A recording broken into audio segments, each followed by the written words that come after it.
परमात्मा को पाने तथा उसका वास्तविक लाभ प्राप्त करने के लिए पवित्र बाइबल में प्रमाण है कि प्रभु ने मनुष्य को अपना ही स्वरूप बनाया। 6 दिन में सृष्टि रचकर 7वें दिन विश्राम किया। कुरान शरीफ में प्रमाण है कि हजरत मोहम्मद को खुदा स्वयं कह रहे हैं कि मैंने तुम्हें उस परमात्मा की महिमा बताने के लिए भेजा है। वो परमात्मा कबीर है जिसने 6 दिन में सृष्टि रची तथा 7वें दिन तख्त पर जा विराजा। उसकी खबर किसी बाखबर से पूछ कर तो देखो। कृपया अवश्य सुनिए जगत गुरु तत्वदर्शी संत रामपाल जी महाराज के अमृत वचन। सत साहिब दर्शकों, मनुष्य अपने जीवन में अनेकों भक्ति साधना करता है, लेकिन फिर भी वो परमात्मा से मिलने वाले सुखों से वंचित रह जाता है। दर्शकों, ऐसी ही एक सच्ची कहानी है सुंदरगढ़ उड़ीसा की रहने वाली शील्या जी की। शील्या जी पहले हिंदू धर्म में प्रचलित भक्ति साधना किया करती थीं। ये उपवास रखती थीं और हर नवरात्रि में माता की पूजा भी करती थीं, लेकिन फिर भी न तो इन्हें शारीरिक सुख मिला और न ही मानसिक शांति। लेकिन दर्शकों, आज शील्या जी का कहना है कि जब से मैंने संत रामपाल जी महाराज की शरण ग्रहण की है, तब से मेरी जिंदगी की रूपरेखा पूर्णतः बदल गई है। दर्शकों, आखिर क्यों लाखों लोग अपनी पारंपरिक भक्ति साधनाओं को छोड़कर संत रामपाल जी महाराज द्वारा बताई गई भक्ति साधना को अपना रहे हैं और उसे ही सर्वश्रेष्ठ बता रहे हैं? आखिर इसकी सच्चाई क्या है? आइए सुनते हैं शील्या जी की कहानी, उन्हीं की जुबानी। नमस्कार जी। नमस्ते जी। क्या नाम है जी आपका? शील्या दासी। कहाँ से हैं जी आप? सुंदरगढ़ जिला उड़ीसा से हूँ। संत रामपाल जी महाराज से नाम दीक्षा आपने कब ली?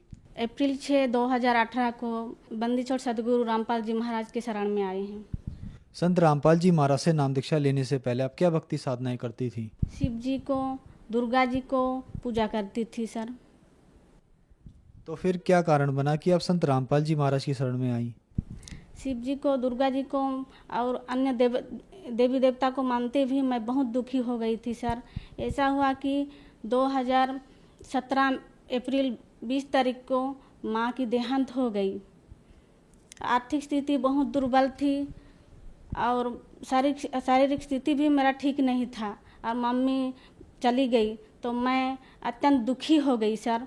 तो धीरे धीरे मैं डिसाइड की कि सुसाइड कर लूँ। मेरा तो भगवान ही नहीं है, भगवान पर भरोसा उठ गया था मेरा।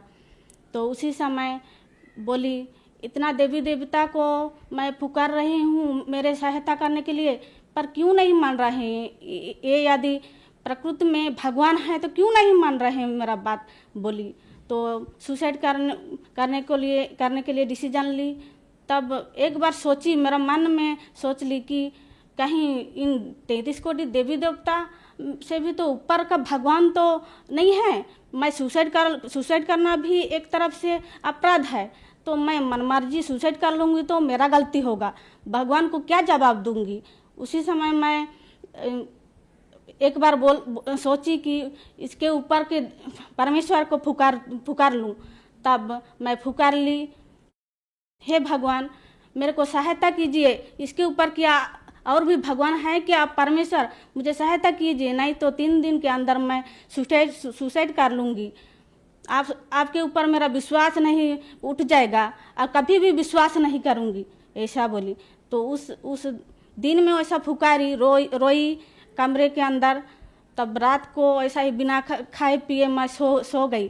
तो भगवान ने रात को सपने में, परमेश्वर में आए और मुझे अवगत कराए कि बेटा मैं हूँ, मैं तुझे ढूंढ रहा हूँ, तू मुझे ढूंढ रही है बोले।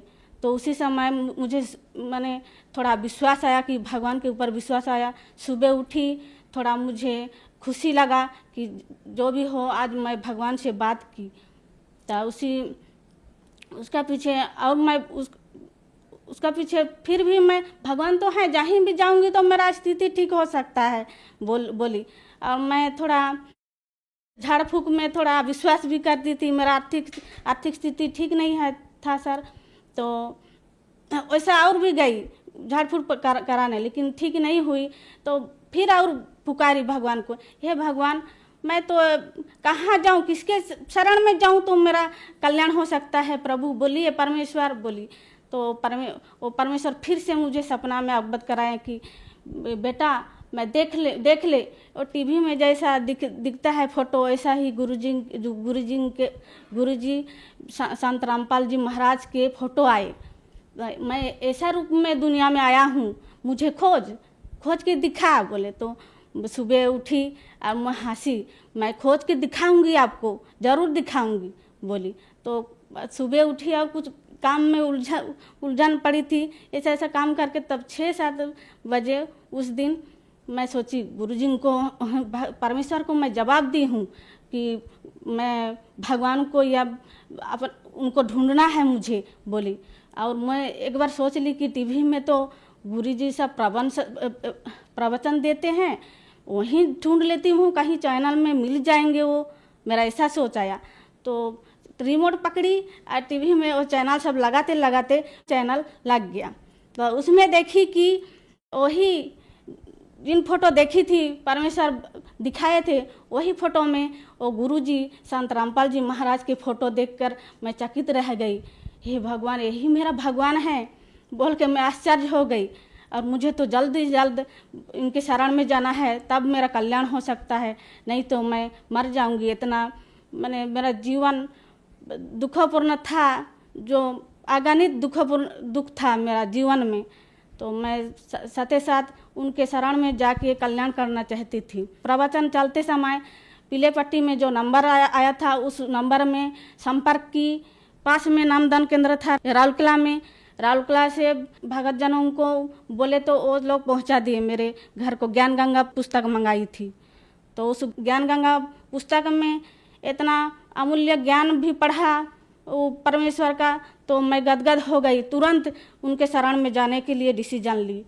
मैं 6 अप्रैल 2018 को ओडिशा राउरकेला नामदान सेंटर से बंदी छोड़ सतगुरु रामपाल जी महाराज से नामदान ली। संत रामपाल जी महाराज से नाम दीक्षा लेने के बाद क्या आपको लाभ भी मिले?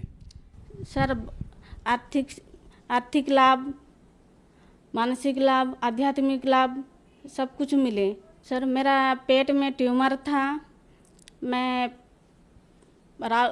उड़ीसा के राउरकेला में 1-2 डॉक्टरों को दिखाई कि वो सब बोले कि तेरा ऑपरेशन यहाँ हो नहीं सकता है, तुझे ये कटक बड़ा हॉस्पिटल नहीं तो भुवनेश्वर जाना पड़ेगा बोले। मेरा 3rd स्टेज का कैंसर था। यहाँ के पास के डॉक्टरों ने भुवनेश्वर कटक बड़ा मेडिकल को रिफ़र किया था। तो मैं उस समय गुरुजी को अर्जी लगाई, गुरुजी मुझे पास ही मेडिकल में मेरा ऑपरेशन सक्सेसफुल करा दीजिए बोली। तो गुरुजी आदेश दिए कि बेटा ऑपरेशन सक्सेसफुल होगा, डॉक्टरों की सलाह लीजिए बोले। तो मैं फिर डॉक्टरों को दिखाई तो वो बोले कि अल्ट्रासाउंड करके बोले सक्सेसफुल हो सकेगा बोले। और मेरा इसी तरफ से गुरुजी की दया से ऑपरेशन सक्सेसफुल हो गया। पहले मुझे नवरंगपुर दूर डिस्ट्रिक्ट में जॉब मिला था। उसके बाद गुरुजी को दंडवत प्रणाम करते समय अर्जी लगाती थी कि गुरुजी मुझे बहुत दिक्कत हो रही है, पास डिस्ट्रिक्ट में मुझे जॉब होने से अच्छा होता बोल के अर्जी लगाई। तो पास डिस्ट्रिक्ट वही 5 महीना के अंदर अपने ही जिला के अंदर मेरा जॉब हो गया। मैं एक हाई स्कूल गवर्नमेंट टीचर हूँ। संत रामपाल जी महाराज से नाम दीक्षा लेने के बाद आपको बहुत सारे लाभ प्राप्त हुए, तो संत रामपाल जी महाराज से नाम दीक्षा कैसे ली जा सकती है?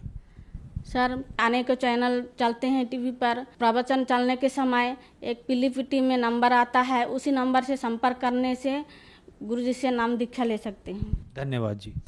सत साहेब जी। दर्शकों, अभी आपने सुने संत रामपाल जी महाराज से दीक्षा प्राप्त करके सुखी हुए भक्त के अनुभव। अब देखिए जगत गुरु तत्वदर्शी संत रामपाल जी महाराज के मंगल प्रवचन। परमात्मा का जो शरीर है इतना नूरी है, उसको कम करने के लिए वो अपने उस ऐसे स्विच ऑफ करके ओनली सिंपल सा प्रकाश युक्त शरीर यहाँ रख लेते। तो उसका प्रमाण यहाँ देखिएगा। ये पढ़ रहे हैं ऋग्वेद मंडल नंबर 9 सूक्त 86 मंत्र 26 पढ़ रहे हैं हम, 86 का 26। अपने रूप को सरल करता हुआ, अपने रूप को, शरीर, अपने रूप को, सकल को सरल करता हुआ वह कांति में परमात्मा। ये देखो इन्होंने यहां गड़बड़ी कर दी।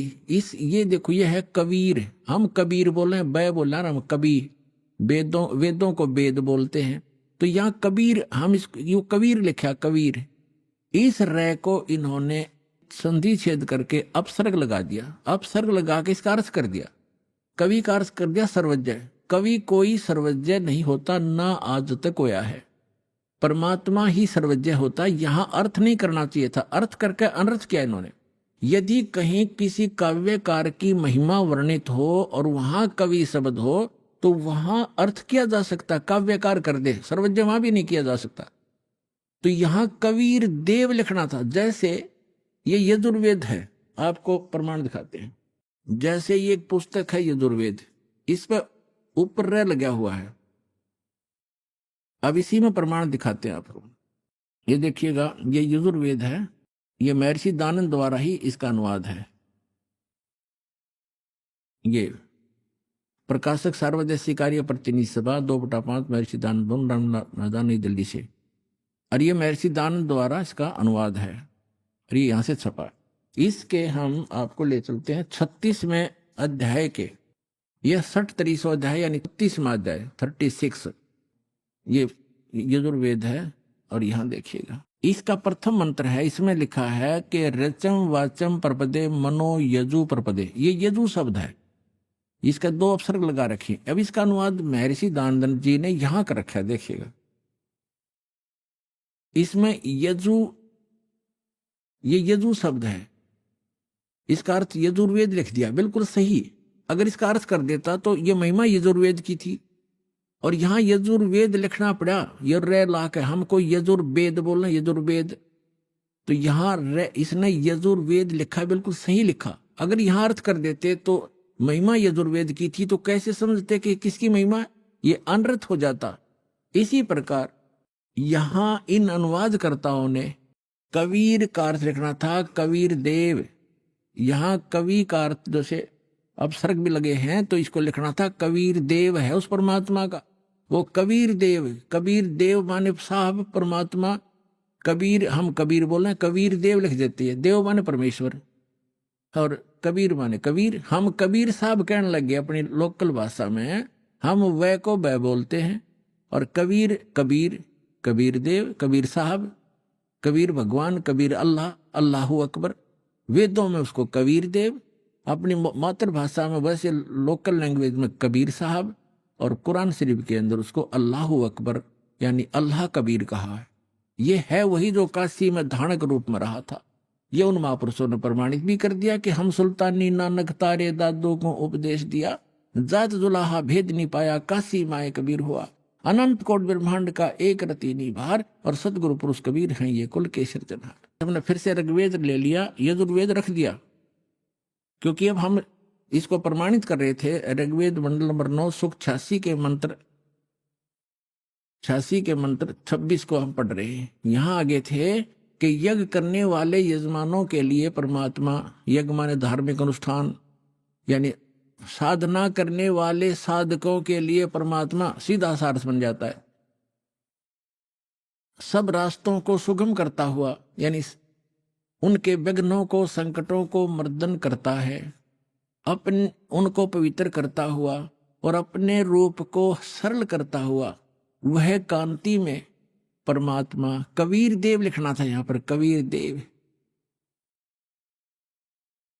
विद्युत के समान क्रीड़ा करता हुआ, जैसे बिजली आती है बड़े स्पीड से, वर्णीय पुरुष को प्राप्त होता है। वर्णीय माने अच्छी आत्मा को मिलता है। यहां देखो 27 में क्या कहा, वो कहाँ रहता है वो परमात्मा, जो परमात्मा ध्युलोक के यानी तेजो में लोक के तीसरे पृष्ठ पर रहता है, तीसरे पृष्ठ पर विराजमान है। ठीक है, अब यहां 2 कंसेप्ट तो कति क्लियर हो गए।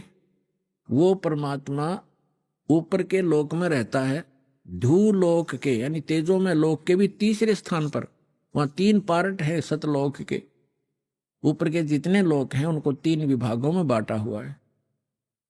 तो उनके सबसे ऊपर के लोक में बैठा हो परमात्मा, और वहां से अब आगे दिखाते हैं, बिजली जैसी गति से आता है, जैसे बिजली 1 सेकंड में पहुंच जाती है, और अच्छी आत्माओं को मिलता है और वो वहां ऊपर रहता है। और अब देखो ऋग्वेद मंडल नंबर 9 सूक्त 82 का मंत्र 1 दिखाते हैं, 1 और 2 आपको स्पष्ट कर देगा। ये देखिएगा, ऋग्वेद मंडल नंबर 9 सूक्त 82 और मंत्र नंबर इसका यहाँ 82 यहां से शुरू होता है, इसका मंत्र 1 है ये रहा। इसमें है कि वो अमर परमात्मा, सोम माने सर्वोत्पादक प्रभु, सबकी उत्पत्ति करने वाला परमात्मा, प्रकाश रूप सद्गुणों की वृष्टि करने वाला, पापों का हरण करने वाला। महर्षि दानंद कहता भगवान पाप नाश नहीं करता, आयुर्वेद कहते हैं पापों का हरण करने वाला, नाश करने वाला है। राजेव, राजा के समान, राजेव। ये देखना, हम 269 पृष्ठ पढ़ रहे हैं, नहीं तो कहेंगे दूसरा पृष्ठ बदल गया होगा। अब 270 पे दिखाते हैं आपको, ये 270। राजा के, तो उधर पढ़ दिया समान, राजा के समान दर्शनीय है, दसम देखण योगा है, राजा के समान है देखने में। पृथ्वी आदि लोक लोकांतरों के चारों ओर शब्दमान हो रहा है। वह है वर्णीय पुरुष को, अच्छे आत्मा, अच्छे भगत को, अच्छे व्यक्ति को, जो दृढ़ भक्त है, जो दृढ़ भक्त है, जो पक्के भक्त है, उनको पवित्र करता हुआ प्राप्त होता है, उनको मिलता है। जिस प्रकार विद्युत आकाशीय बिजली स्नेह वाले स्थानों को आधार बनाकर प्राप्त होता है, जैसे पहले वर्षा के दिनों में हमारे घरों में एक कांसी धातु होती थी, कांसी, उसके थाली बेले गिलास कटोरे हुआ करते थे। और हमारी दादी जी कहा करती थी हमारी माताओं से, चाची ताइयों से, कि बाहर जो थाली रखी होती, बेले रखे होते कांसी के, कहा करती इनको अंदर रखो, क्योंकि कांसी की धातु पर, थाली पर बिजली गिर जाती है आकाश की, क्योंकि उसका अट्रैक्शन होता है। तो यहां यही कहा है, वेद बता रहे हैं कि वो परमात्मा अपने उन पुण्य आत्माओं को ऐसे आधार बनाकर प्राप्त होता है, उसका अट्रैक्शन होता है उन अच्छी आत्माओं, दृढ़ भक्तों में। जिस प्रकार आकाशीय बिजली धातु विशेष पर अट्रैक्ट होकर उसी पर आधार बनाकर आती है। बता के कसर छोड़ दी, क्या कमी छोड़ दी वेद ने बताने में। अब आगे देखो, ऋग्वेद मंडल नंबर 9 सूक्त 82 का मंत्र नंबर 1 आपने पढ़ लिया। अब दो में क्या बताया है, किस लिए आता है वो। हे परमात्मन, उपदेश करने की इच्छा से आप, ओहो, यानी ज्ञान देने के लिए, यथार्थ ज्ञान देने की इच्छा से आप महापुरुषों को प्राप्त होते हैं। हो गया स्पष्ट। यही स्पष्ट करना था कि जैसे आकाशीय बिजली आती है, गतिशील होकर के यहाँ आते हैं। और देखो ऋग्वेद मंडल नंबर 9 सूक्त 82 का मंत्र नंबर 3 में क्या कहा है, पवित्र यज्ञों में रक्षा से आप प्राप्त होते हैं।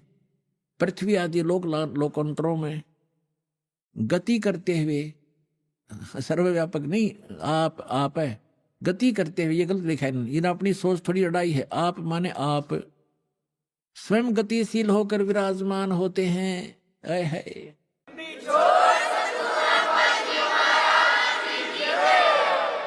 आप स्वयं गतिशील होकर वहां से चलकर आते हो, ऊपर दूर लोग के तीसरे पृष्ठ में रहते हैं, वहां से गतिशील होकर के आप हमारे यहाँ पर आते हो, अच्छी आत्माओं को मिलते हो। अब और ऋग्वेद मंडल नंबर 9 और सूक्त नंबर 54 का मंत्र नंबर 3 दिखाते हैं, देखिएगा। ऋग्वेद मंडल नंबर 9 सूक्त 54 का और मंत्र नंबर 3, इसमें लिखा है कि सूर्य के समान जगत प्रेरक वह, यह परमात्मा सोम स्वभाव वाला और जगत प्रकाशक है, और सब लोकों को पवित्र करता हुआ भुवनो ऊपरी तिष्ठति, भुवनो ऊपरी तिष्ठति, संपूर्ण ब्रह्मांडों के ऊर्ध्व भाग, ऊपर के भाग में भी नहीं, वहां वर्तमान है, वहां रहता है। भी तो इसमें आता ही नहीं, वहां रहता है। अपने आत्मा ऋग्वेद मंडल नंबर 9 सूक्त 20 और मंत्र नंबर 1 में क्या बताया है? ऋग्वेद मंडल नंबर 9